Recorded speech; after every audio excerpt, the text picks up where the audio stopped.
You're out on a walk, maybe chatting on the phone or just finally exhaling after a long day, and then it happens. Your dog finds something on the ground, and before you can even process what you are seeing, it is already in their mouth. Poop. And not even their own. You yank the leash, you say something mortifying out loud, and then you spend the rest of the walk trying to forget it happened. But here's the thing, 1 in 6 dogs does this. And the reason behind it is almost nothing like what you've been told. Okay, let us just say it out loud. Your dog eats poop. Maybe it is their own. Maybe it is the neighbor's dog's. Maybe it is the cat's litter box like it is some kind of all-you-can-eat buffet. And you've probably felt equal parts disgusted, confused, and a little bit ashamed. Like somehow this reflects on you as a dog owner.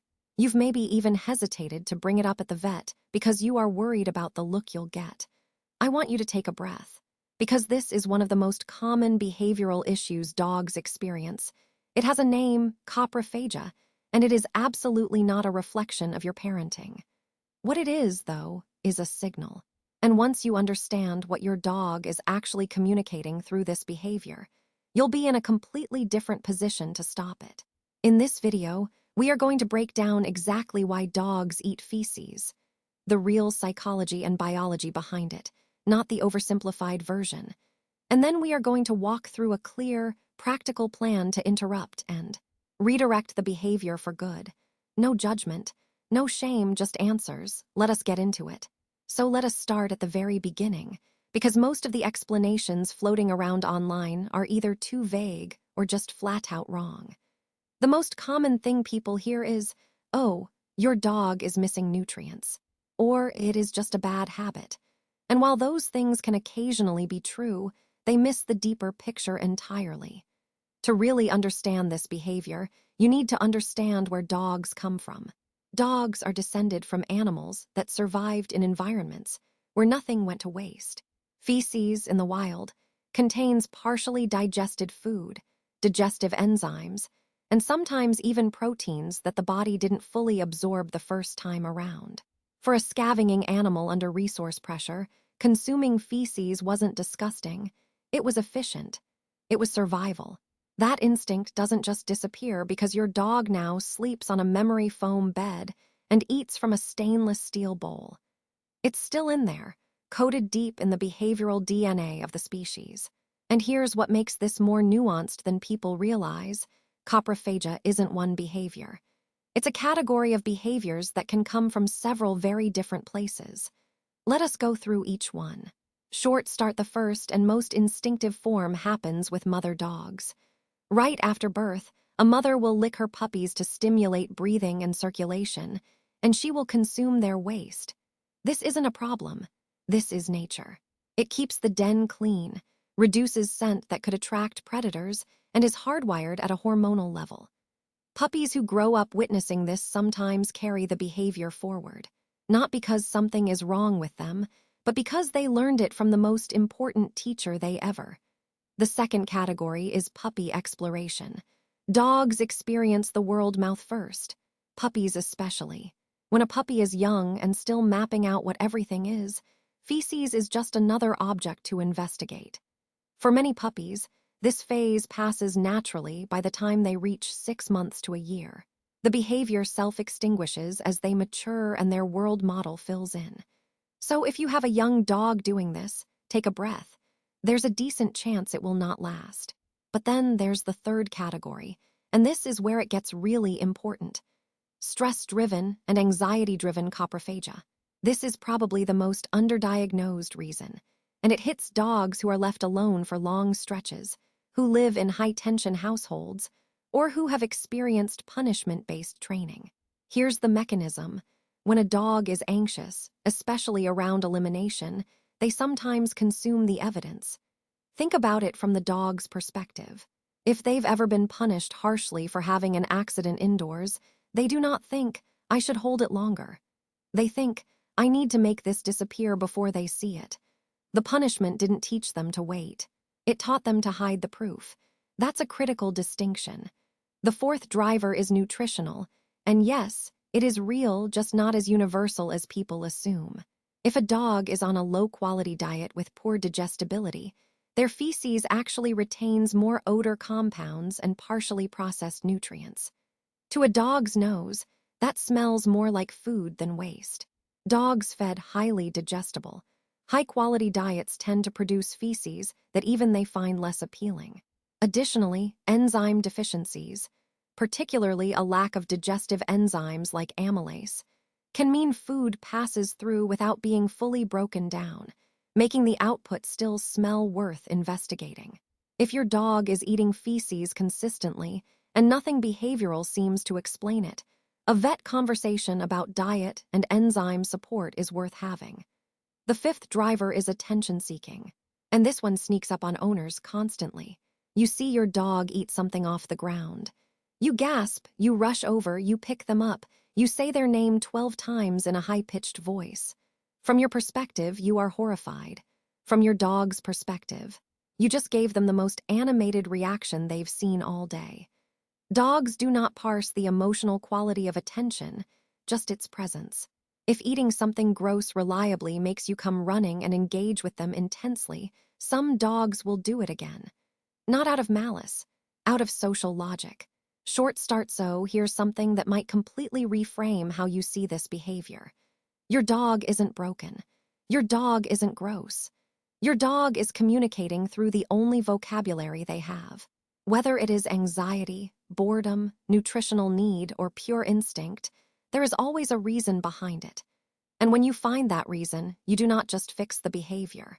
You actually improve your dog's quality of life in a real, lasting way. Short end, now let us talk about how to actually stop it. Because understanding is only half the job. Step 1 is management first, always. Before you can train any behavior away, you need to stop rehearsal.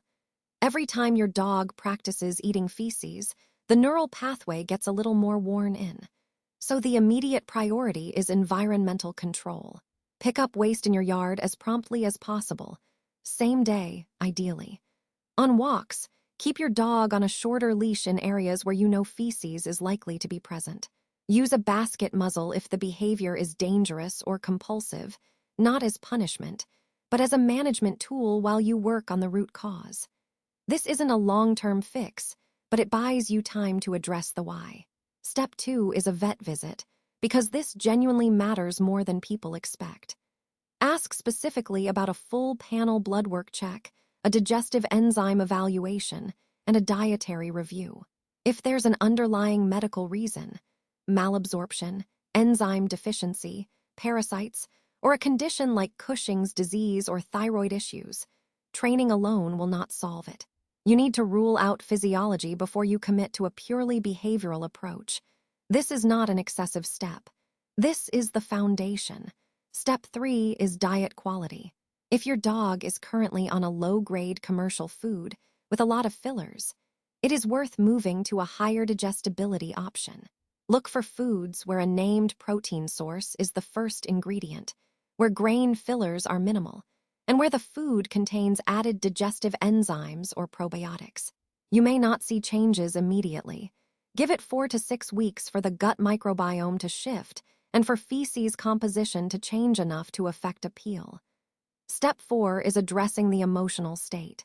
If your dog is anxious, understimulated, or over-reliant on you for entertainment, no amount of dietary tweaking will fully resolve the behavior.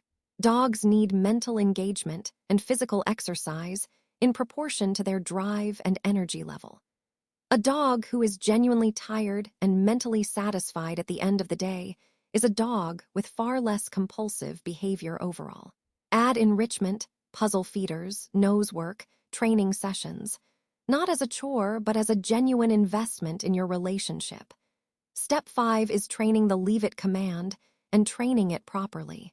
Most owners teach leave it in the house with treats, and then are surprised when it fails on a walk with real feces. The reason is generalization. You need to proof this command across environments, with real distractions, at varying distances, until it becomes reflexive. Start with low-value items. Build to higher-value distractions. Practice near the yard after you've used a decoy setup, something mildly smelly placed deliberately.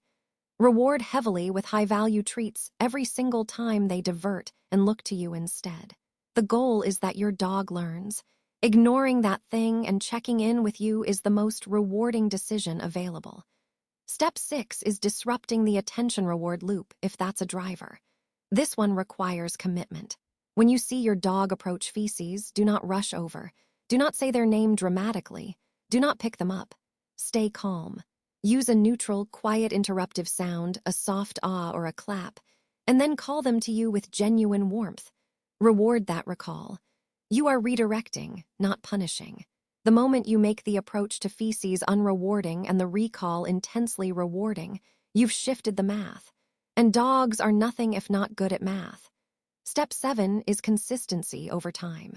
This is where most people stall. They do everything right for 2 weeks. The behavior reduces, they relax their management, and it comes back. Behavioral change in dogs requires repetition across dozens and sometimes hundreds of trials before it becomes durable. It's not a sign that you are failing. It's just how learning works in any mammal. Keep going, track your progress, celebrate the quiet days. Now, there are a handful of commercial deterrent products, things you can add to your dog's food that are designed to make their feces taste unpleasant even to them. The evidence on these is mixed. Some owners swear by them, others see no change. If you want to try them, add them into your overall plan rather than relying on them as a standalone solution. They work best when combined with everything else we've covered, not instead of it. And one more thing that's worth saying clearly. Some dogs, particularly those with a long history of the behavior, may never fully stop, but dramatically reduce, yes. Get to a place where it is rare and manageable, absolutely. The goal isn't perfection. The goal is a dog who has better options available to them, who feels safer, more satisfied, and less compelled to default to this behavior. That is an achievable outcome for almost every dog. If your dog is doing this, and you've spent weeks feeling embarrassed or frustrated or just exhausted by it, I want you to know that you came to the right place, and you stayed through to the end. That says a lot about how much you care. Start with the vet visit. Look at the diet. Add enrichment. Build that leave, it command into something genuinely reliable. And be patient with yourself and your dog through the process. This is solvable. If this video helped you finally make sense of something that felt unexplainable, share it with another dog owner who might be too embarrassed to search for it themselves. Let us keep going. Thanks for watching. If you loved this video, scan the QR code on the screen right now to subscribe and join the Pawsome Life family. Give your dog a belly rub for us, and we will see you in the next video.